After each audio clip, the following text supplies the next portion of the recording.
आज हम एक ऐसे ट्रेडिंग कॉन्सेप्ट के बारे में जानने वाले हैं जिसे अगर आप सीख जाते हैं तो आपकी ट्रेडिंग स्टाइल हमेशा हमेशा के लिए बदल जाएगा। टेक्निकल एनालिसिस के जन्मदाता चार्ल्स डॉ ने ईयर 1900 में एक थ्योरी दिया था, डॉ थ्योरी, जिससे लोग एक्चुअली मार्केट को प्रिडिक्ट कर सकते थे कि आगे क्या होने वाला है। भले ही आज के यूट्यूब ट्रेडिंग चैनल इस बारे में बात ना करती हो, लेकिन आज भी यह स्ट्रेटजी उतनी ही कामयाब है जीतने की 100 साल पहले थी। और यह स्ट्रेटजी इसी थ्योरी से ड्राइव हुआ है, जिसे मल्टी टाइम फ्रेम एनालिसिस कहा जाता है।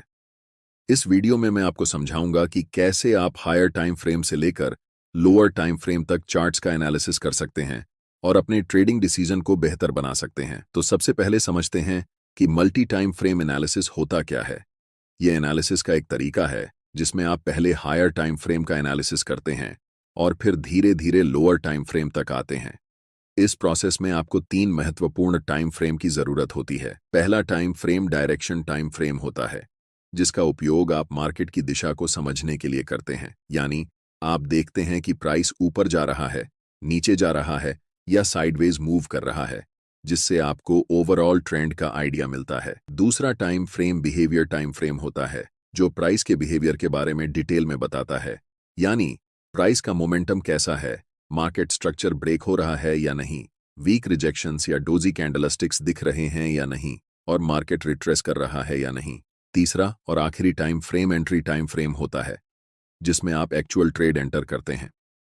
अगर प्राइस डाउन ट्रेंड में है तो आप सेल के लिए देखेंगे, और अगर अपर ट्रेंड में है तो आप बाय करने के लिए देखेंगे। ये बहुत सिंपल है। ये जो टाइम फ्रेम्स आप इस्तेमाल करेंगे वो आपके ट्रेडिंग स्टाइल पर निर्भर करते हैं। मान लीजिए मैं इंट्राडे और स्विंग ट्रेडिंग का मिक्स उपयोग करता हूं, तो मैं 4 घंटे का टाइम फ्रेम डायरेक्शन के लिए, 1 घंटे का टाइम फ्रेम बिहेवियर के लिए और 15 मिनट का टाइम फ्रेम एंट्री के लिए उपयोग करता हूं। लेकिन अगर आप स्काल्पर हैं तो आपके लिए ये टाइम फ्रेम्स अलग होंगे। आप 1 घंटे को डायरेक्शन के लिए, 15 मिनट को बिहेवियर के लिए और 5 मिनट टाइम फ्रेम को एंट्री के लिए इस्तेमाल करेंगे। इसलिए टाइम फ्रेम पूरी तरह से आपके ट्रेडिंग स्टाइल पर निर्भर करता है, लेकिन मैंने एग्जाम्पल देकर समझा दिया है, जिससे आप अपने ट्रेडिंग स्टाइल के हिसाब से सही टाइम फ्रेम चुन सकते हैं। मल्टी टाइम फ्रेम एनालिसिस को शुरू करते हैं, जिसमें हम सबसे पहले 4 घंटे के टाइम फ्रेम को चुनेंगे, ताकि हमें पता चल सके कि मार्केट इस समय किस दिशा में है। 4 घंटे का टाइम फ्रेम चुनने का सबसे बड़ा कारण यह है कि यह हमें मार्केट का पूरा स्ट्रक्चर बता देता है कि अभी मार्केट किस दिशा में है। अगर हम 15 मिनट का चार्ट इस्तेमाल करते तो हमें स्पष्ट दिशा का पता नहीं चलता, क्योंकि प्राइस ऊपर नीचे कर रही होती है। इसलिए दिशा को समझने के लिए हमेशा बड़े टाइम फ्रेम पर जाना बेहतर रहता है। आप में से ज्यादातर लोग इस चार्ट को देखकर कंफ्यूज हो सकते हैं कि यहां प्राइस क्या कर रही है और हमें कैसे ट्रेड लेना चाहिए, बाय करना है या सेल करना है, या फिर अभी ट्रेड नहीं करना है। लेकिन यह गलत तरीका है चार्ट्स को देखने का, क्योंकि हम एक इंट्राडे या स्विंग ट्रेडर हैं। हमें बहुत पुराने चार्ट्स को नहीं देखना चाहिए। हमें यह ऑब्जर्व करना है कि हाल के समय में मार्केट की प्राइस कैसे बिहेव कर रही है। अगर हम ऐसा करने लगें तो हमारे चार्ट्स पर बहुत सारे सपोर्ट और रेजिस्टेंस लाइंस बन जाएंगी, जिससे आपका चार्ट बहुत जटिल हो जाएगा और आप ट्रेडिंग डिसीजन नहीं ले पाएंगे। सोचिए, अगर आपके चार्ट्स पर इतनी सारी लाइंस हों तो आप कैसे समझेंगे कि इस समय प्राइस क्या कर रही है। 4 घंटे के टाइम फ्रेम में हमारा चार्ट बिल्कुल स्ट्रॉन्ग अपर ट्रेंड में दिखाई दे रहा है और इस समय प्राइस कंसोलिडेशन कर रही है। इस कंसोलिडेशन जोन का सबसे पहले हम हाई मार्क करेंगे और फिर कंसोलिडेशन जोन का लो मार्क करेंगे। चार्ट्स पर इन दोनों लाइंस को बनाकर हम वेट करेंगे। सबसे पहले हम मार्केट को डिसाइड करने देंगे कि उसे किस दिशा में जाना है। इस समय मार्केट दोनों तरफ जा सकती है, या तो अपना ट्रेंड कंटिन्यू कर सकती है या फिर यहां से रिवर्स डाउन कर सकती है। अगर मैं इस समय लाइव ट्रेड में होता तो मैं पहले 4 घंटे के टाइम फ्रेम में कैंडलस्टिक को इन दोनों लाइंस के बाहर क्लोज होने का इंतजार करता, तभी हम डिसाइड करते कि हमें बाय करना है या सेल। अगले कुछ कैंडल्स में प्राइस लोअर लो के नीचे कैंडल क्लोज करती है। ऐसे समय में ज्यादातर नए ट्रेडर्स सेल पोजीशन में एंटर करते हैं।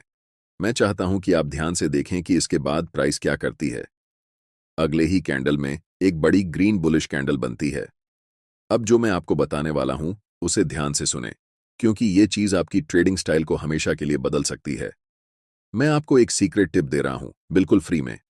अभी चार्ट्स 4 घंटे के टाइम फ्रेम में हैं और हम देख सकते हैं कि ये एक स्ट्रॉन्ग अप ट्रेंड है। लेकिन जैसे ही हम चार्ट्स को 1 घंटे के टाइम फ्रेम में बदलते हैं तो हमें दिखता है कि प्राइस धीरे धीरे नीचे की तरफ जा रही है। और जब हम 1 घंटे के टाइम फ्रेम को 15 मिनट के टाइम फ्रेम में बदलते हैं तब हमें चार्ट्स पर एक स्ट्रॉन्ग डाउन ट्रेंड दिखता है। ये बात आपको कंफ्यूज कर सकती है कि 4 घंटे के टाइम फ्रेम पर प्राइस अप ट्रेंड दिखा रही है, लेकिन 1 घंटे और 15 मिनट के टाइम फ्रेम में प्राइस डाउन ट्रेंड शो कर रही है। ऐसा क्यों हो रहा है, इसे समझिए। जब प्राइस 4 घंटे के टाइम फ्रेम में थी तो लास्ट कुछ कैंडल्स में प्राइस रिट्रेसमेंट या पुलबैक ले रही थी। इसी पुलबैक को छोटे टाइम फ्रेम में देखने पर यह हमें डाउन ट्रेंड जैसा दिखाई देता है। एक बात हमेशा याद रखें, हायर टाइम फ्रेम हमेशा छोटे टाइम फ्रेम के ट्रेंड से ज्यादा मजबूत होता है। इस सिचुएशन में 4 घंटे का टाइम फ्रेम 1 घंटे के टाइम फ्रेम से और 15 मिनट के टाइम फ्रेम से भी ज्यादा स्ट्रांग होगा, और 1 घंटे का टाइम फ्रेम 15 मिनट के टाइम फ्रेम से स्ट्रॉन्गर होगा। इसीलिए हम ट्रेड भी उसी डायरेक्शन में लेंगे जिसमें बड़े टाइम फ्रेम का ट्रेंड चल रहा हो। चूंकि 4 घंटे के टाइम फ्रेम का ट्रेंड अप ट्रेंड है, इसलिए हम बाय पोजीशन बनाने वाले हैं। अभी चार्ट्स 15 मिनट के टाइम फ्रेम में हैं और इस चार्ट्स में हमें तुरंत बाय ट्रेड में एंट्री नहीं करनी है, क्योंकि प्राइस का मोमेंटम अभी भी डाउन साइड की तरफ ही है। पहले हम वेट करेंगे कि प्राइस 15 मिनट के टाइम फ्रेम में बियरिश से बुलिश ट्रेंड में शिफ्ट हो जाए, तभी हम बाय पोजीशन में एंट्री करेंगे। अभी तक प्राइस हमें कोई सिग्नल नहीं दे रही है कि वह बुलिश होने वाली है, इसलिए हम अभी भी इंतजार करेंगे। प्राइस इस लेवल को रीटेस्ट करने आती है, लेकिन पूरी तरह से ब्रेक नहीं कर पाती और फिर से नीचे चली जाती है। ऐसा दोबारा होता है, जिससे हमें पता चलता है कि अभी प्राइस साइडवेज हो चुकी है। इस समय बाय पोजीशन में एंट्री करने के लिए यह जरूरी है कि प्राइस इस लेवल के ऊपर क्लोज होकर अप ट्रेंड का स्ट्रक्चर बनाए। अगर हम प्राइस को 1 घंटे के टाइम फ्रेम में बदलते हैं तो हम देख सकते हैं कि अभी तक हमें कोई भी बुलिश सिग्नल चार्ट्स पर नहीं मिल रहा है जिससे हम बाय डिसीजन बना सकें। अगले कुछ कैंडल्स में प्राइस लास्ट स्विंग लो तक आती है और उस पर्टिकुलर लेवल से एक स्ट्रॉन्ग रिजेक्शन लेकर ऊपर की तरफ बढ़ जाती है, जिससे एक बिग ग्रीन बुलिश कैंडल बनती है। प्राइस ने ट्रेंड लाइन को ब्रेक कर दिया है, लेकिन हमें 1 घंटे के टाइम फ्रेम पर ट्रेड एंट्री नहीं करनी है, इसलिए हम अपने चार्ट्स को 15 मिनट के टाइम फ्रेम में बदल रहे हैं। अब हम कह सकते हैं कि मोमेंटम डाउन ट्रेंड से अप ट्रेंड में शिफ्ट हो चुका है और इस समय 15 मिनट के टाइम फ्रेम में मोमेंटम अप है, 1 घंटे के टाइम फ्रेम में मोमेंटम अप है और आखिरकार 4 घंटे के टाइम फ्रेम में भी मोमेंटम अप है। जब इन तीनों टाइम फ्रेम में मोमेंटम एक ही दिशा में होता है, तब समझो कि आपका सेटअप बनकर तैयार हो चुका है और यह किसी जादू से कम नहीं है। हमेशा याद रखें, कभी भी जल्दबाजी में ट्रेड नहीं करना चाहिए। हमें तब तक इंतजार करना चाहिए जब तक तीनों टाइम फ्रेम में प्राइस एक ही दिशा में न हो जाए। अब यहां हम बाय पोजीशन में ट्रेड में एंट्री करते हैं, ठीक इस ज्वाइंट ग्रीन कैंडल की क्लोजिंग पर, जिसमें हमारा स्टॉप लॉस ट्रेंड लाइन के थोड़े नीचे होगा। इस ट्रेड में हमारा टारगेट लेवल 4 घंटे के टाइम फ्रेम का स्विंग हाई होने वाला है, क्योंकि प्राइस ने इसी लेवल से डाउन ट्रेंड की ओर शिफ्ट होना शुरू किया था। इसे आप सप्लाई जोन या रेजिस्टेंस एरिया भी कह सकते हैं। अगर आप टारगेट सेट करने में कंफ्यूज हो रहे हैं तो मैं आपको एक टिप देता हूं। ट्रेड में एंट्री करने से पहले आपको चार्ट्स के लेफ्ट साइड पर ध्यान देना चाहिए और देखना चाहिए कि स्विंग कौन कौन से लेवल पर हैं। जैसे कि लास्ट टाइम ये एक स्विंग हाई है और इससे पहले ये एक स्विंग हाई है, तो हम इस समय 2 टारगेट रख सकते हैं। लेकिन क्योंकि बड़े टाइम फ्रेम में ट्रेंड स्ट्रांग है, इसलिए स्विंग हाई को टारगेट रखना ज्यादा सही रहेगा। और देखो, प्राइस बिना समय बर्बाद किए ऊपर चला गया। अब मैं आपको एक और तरीका बताता हूं कि कैसे इस ट्रेड में एंट्री करनी है। एक जरूरी बात, अगर आप चार्ट्स पर मल्टीपल इंडिकेटर्स का उपयोग करते हैं या एक साथ 4-5 चार्ट्स देखते हैं, तो आपके पास ट्रेडिंग व्यू का प्रीमियम प्लान होना जरूरी होता है। इसका कॉस्ट 12,000 रुपये पर ईयर है। अगर आप ट्रेडिंग व्यू का सब्सक्रिप्शन फ्री में चाहते हैं तो आप अपना डीमैट अकाउंट शाम को ट्रेडिंग ऐप में खोल सकते हैं। अपने ट्रेडिंग को इंप्रूव करने के लिए सैमको में स्विच करें। सैमको आपकी ट्रेडिंग हिस्ट्री का एनालिसिस करके आपको आपकी गलतियों के बारे में बताता है, जिन्हें जानकर आप अपनी ट्रेडिंग को और बेहतर बना सकते हैं। एक ही प्लेटफॉर्म पर सभी एसेट क्लास में ट्रेड कर सकते हैं। जिसमें कमोडिटी डेरिवेटिव्स और करेंसी डेरिवेटिव्स भी शामिल हैं। यहाँ अकाउंट ओपनिंग फ्री है और पहले साल के लिए अकाउंट मेंटेनेंस भी फ्री है। म्यूचुअल फंड और आईपीओ में कोई कमीशन नहीं है। बाकी सभी एसेट क्लास में ट्रेड करने पर केवल 20 रुपए पर ऑर्डर ब्रोकरेज लिया जाता है और यहाँ कोई भी हिडन चार्ज नहीं है। 1000 से ज्यादा स्टॉक्स पर 4 गुना लेवरेज मिलता है, जिसे आप लाइफ टाइम तक होल्ड कर सकते हैं। यहाँ पर आपको ट्रेडिंग व्यू का प्रीमियम वर्जन मिलता है, जहां आप मल्टी चार्ट लेआउट और 50 से भी ज्यादा इंडिकेटर्स का इस्तेमाल कर सकते हैं और चार्ट्स पर ही बाइंग और सेलिंग के ऑर्डर प्लेस कर सकते हैं। साथ साथ अपने स्टॉप लॉस और टारगेट को भी मैनेज कर सकते हैं। अगर आप डिस्क्रिप्शन में दिए गए लिंक से सैम को ब्रोकर ज्वाइन करते हैं तो आपको सीबी से रजिस्टर्ड एडवाइजर द्वारा दी गई रियल टाइम ट्रेडिंग एडवाइस बिल्कुल फ्री मिलेगी। टाइम फ्रेम को 15 मिनट से 1 घंटे में शिफ्ट करते हैं। अब प्राइस अपने हाई के आसपास है और अगर आप यहां बाय पोजीशन में ट्रेड एंट्री करते हैं तो आपका स्टॉप लॉस काफी नीचे होना पड़ेगा, जिससे आपका रिस्क रिवॉर्ड रेशियो खराब हो जाएगा। इसलिए हमें तुरंत ट्रेड में एंट्री नहीं करनी है, बल्कि प्राइस को पहले रिट्रेस होने देना चाहिए इस लेवल तक। प्राइस रेड कैंडल बनाते हुए नीचे आती है और इस लेवल को टच करती है, लेकिन आप तुरंत यहां पर एंट्री नहीं ले सकते। अगर आप यहां एंट्री लेते हैं तो आप बस अनुमान लगा रहे हैं कि प्राइस ऊपर जाएगा, लेकिन प्राइस बहुत अनिश्चित होता है। चाहे कितना भी महत्वपूर्ण लेवल क्यों ना हो, वह कभी भी ब्रेक हो सकता है या फिर उस लेवल को रिस्पेक्ट नहीं कर सकता है। इसलिए हम इंतजार करते हैं कि मार्केट पहले कंफर्म हो जाए कि वह किस दिशा में जाने वाली है, उसके बाद ही हम ट्रेड में एंट्री करेंगे। आप अगर अपनी इच्छा के अनुसार ट्रेड करेंगे तो यह एक खतरनाक तरीका हो सकता है। कभी भी मार्केट में सरवाइव नहीं कर सकते हैं, चाहे आपके पास कितना भी कैपिटल क्यों ना हो। अधिकतम 1 सप्ताह लगेगा और आपका कैपिटल डूब जाएगा। इसलिए हमेशा कंफर्मेशन का वेट करना चाहिए। अब प्राइस को 15 मिनट के टाइम फ्रेम पर शिफ्ट करते हैं। अगर आप देख रहे हैं कि प्राइस अभी भी डाउन ट्रेंड में है तो हमें कुछ नहीं करना चाहिए।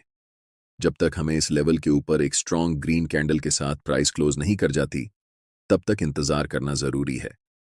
एक बार फिर प्राइस प्रीवियस स्विंग लो को ब्रेक करती है और अगले कुछ कैंडल में एक स्ट्रॉन्ग ग्रीन कैंडल बनाते हुए ऊपर की तरफ जाती है और इस लेवल के ऊपर स्ट्रॉन्गली क्लोज हो जाती है।